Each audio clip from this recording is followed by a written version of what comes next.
apa yang paling saya bersyukur macam mana dalam e-sport ni dia mengubah jugalah hidup saya. Mungkin saya permulaan mungkin saya tak jangka pun yang e-sport ni boleh jadi sebagai satu kerjaya hidup saya. Yelah, tak pernah terdedah perlu, tapi alhamdulillah dah berapa tahun dah buat kan. Journey saya pergi ke e-sports ni, dulu kalau ikutkan memang tak banyak achievement yang saya boleh katakan yang saya boleh banggakan. Especially macam kerja saya buat dulu, sememangnya just you are in your own world dekat your own cubicle. Dulu masa kecil pernah saya bergurau dengan arwah ayah dulu.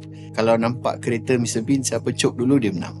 Right? And pertama kali bila sampai je di London tu, bila saya nampak kereta tu, mengimbau lah kenangan tu. Saya boleh katakan tu achievement saya lah, yang saya boleh banggakan. Dan semua ni atas, of course, without the team juga, saya rasa saya mungkin takkan dapat sampai ke situ lah. Daripada semua orang tak kenal each other, semua malu-malu nak berborak, sekarang dah boleh cerita pasal macam adik-beradik, pasal masalah sendiri. To the point yang alhamdulillah saya pun dapat rezeki pergi international juga. Diorang pun dah pergi antarabangsa. Macam daripada nobody, kita both parties going somewhere. Tak ada possibility pun lah. Otak kita tak terfikir, tak termimpi pun untuk mampu sampai ke tahap yang kita ada ni. Kadang-kadang Allah dah susun cantik kan kehidupan kita ni. So alhamdulillah untuk dengan Outbox team stay together sampai sekarang. Dua-dua dah international. Mantap lah. Kerjaya e-sport ni ada je kat mana-mana. Cuma tengok sesuai dengan kita je. Kita boleh adapt ke tak. Tapi boleh dikatakan dekat Malaysia ni sekarang mudah. Mostly kebanyakan orang Malaysia ni tahu tentang e-sport career adalah pro player. Tapi sebenarnya banyak. Behind the scene tu banyak sangat. So kalau korang nak teruskan sebagai nak teruskan dalam e-sport scene punya career, sila.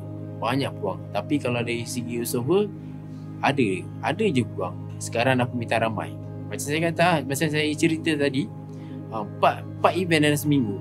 Tak tahu nak cari siapa. Sampailah terjumpa QB yang sangat unik ni pun, lalas daripada pro player tukar kepada e-sport observer.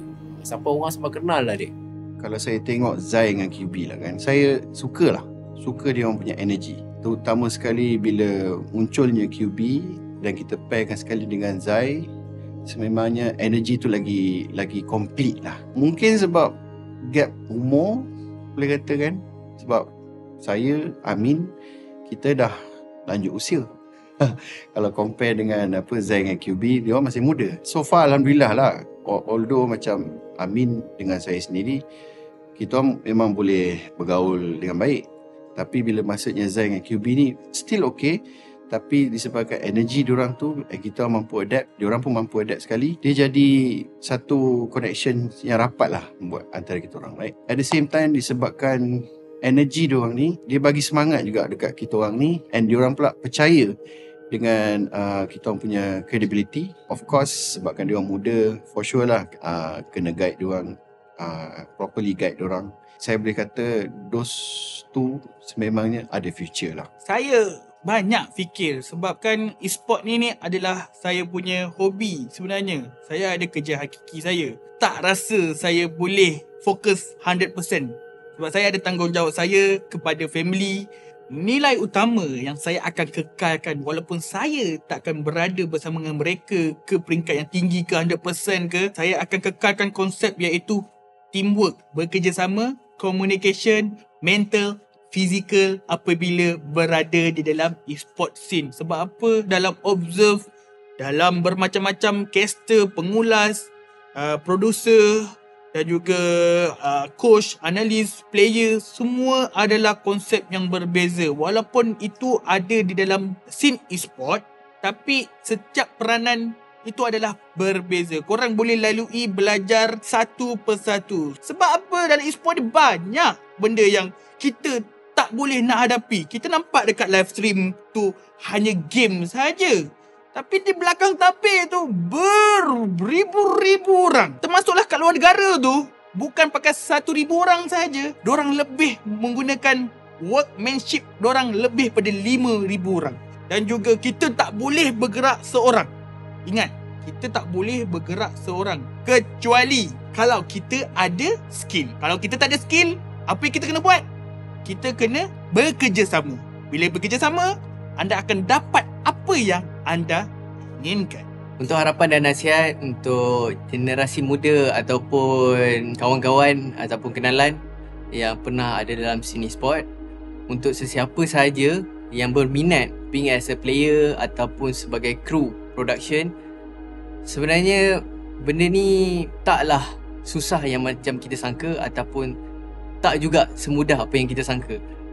Dalam scene ni ada momen-momen kita di atas, ada momen kita bawah, ada baik dia, ada kurang dia. Untuk golongan-golongan yang generasi muda yang nak jadi pro player, of course the main thing is korang habiskan dulu belajar, because we don't even know career korang tu ataupun pekerjaan yang korang pilih tu akan sustain as cert yang korang dapat tu sebagai orang kata student untuk diploma ataupun degree. At least benda tu boleh digunakan sebagai backup plan if one day you guys dah tak relevant sebagai player macam mana saya before. Untuk dijadikan sebagai contoh, apabila saya bukan lagi sebagai pro player and then I straight jump into observer, walaupun pekerjaan tu sendiri berbeza tapi it's still relative sebab kita still dalam satu scene yang sama, scene e-sport. Dia tak lari terlalu banyak, cumanya cara bekerja tu hanya berbeza sikit. The main thing is buat benda tu dengan minat. Sebab dengan minat ni, macam saya before this as a professional player, bila saya minat, I know apa target saya sendiri, apa yang saya nak achieve. But then bila saya bukan lagi sebagai player, bila saya jadi sebagai observer, saya pun tukar apa yang perlu saya kejar during saya sebagai observer, apakah target saya. So bila saya ada minat benda yang sama, kita akan rasa lagi untuk improve diri kita. Kita tahu apa yang patut kita buat, and benda-benda tu sebenarnya akan mendorong kita untuk lebih bagus lah dalam apa yang kita buat tu. Mostly e-sport Malaysia punya observer ni banyak talent yang bagus lah, yang boleh pergi jauh, yang boleh dipertengahkan lagi. Sebab tu dari orang cakap dari permulaan lagi, saya banyak je saya cuba mencurah ilmu, kongsi ilmu saya, mengajar sebab saya nampak yang e-sport observer dekat Malaysia ni banyak yang talent yang boleh pergi jauh lah. Sebab tu sekali boleh kekalkan macam mananya powernya Malaysia punya observer ni dekat mata dunia, supaya sentiasa orang faham yang ingat Malaysia ni tak power ke observer. Saya nak teruskan legasi ni, and then kalau boleh letakkan diri ni, janganlah orang cakap ego yang tinggi. Saya berharaplah e-sport ni terus kekal dan saya still relevant di industri e-sport, right?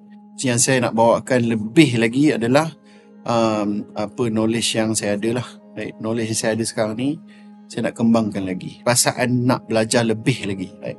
Saya bukannya muda dah, saya ni 39, right? Pada orang mungkin dia orang kata kau dah boleh retired dah, ngek.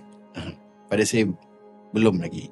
Masih ada banyak lagi yang saya belum achieve. Hopefully itulah, saya masih lagi dapat berkekalan lah, InsyaAllah.